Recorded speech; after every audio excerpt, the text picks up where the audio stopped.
Hello বন্ধুরা, আজকের video আমরা ব্যাখ্যা করব বঙ্গ মিডিয়া এর অসাধারণ গল্পভিত্তিক নাটক তুমি পুলিশ হবা। এই নাটক শুধু বিনোদন নয়, আমাদের সমাজের গভীর একটা বাস্তবকে তুলে ধরে। চলুন শুরু থেকে শেষ পর্যন্ত জেনে নিই নাটকের আসল মেসেজ। নাটকটির মূল চরিত্রে ছিলেন একটি দরিদ্র পরিবারের ছেলে। ছোটবেলা থেকে স্বপ্ন ছিল সে একদিন পুলিশ হবে। তার বাবা একজন দিনমজুর, মায়ের কষ্টের মুখেও সে স্বপ্ন ছাড়ে না। তার জীবনের প্রতিটা মুহূর্ত সংগ্রাম, অবহেলা আর কষ্ট, কিন্তু তার লক্ষ্য একটাই, তুমি পুলিশ হবে এবং আমি পুলিশ হব। স্কুলে তার বন্ধুরা তাকে হাসি ঠাট্টা করে, শিক্ষকরাও তাচ্ছিল্য করে, কিন্তু সে নিজের মতো করে এগিয়ে চলে।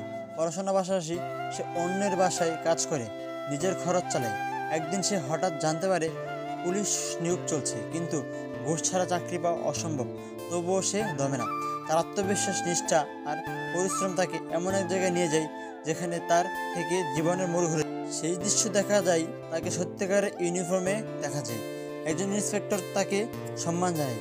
সে প্রমাণ করে দরিদ্রতা কখনো বাধা নয়, ইচ্ছাশক্তি আসল শক্তি।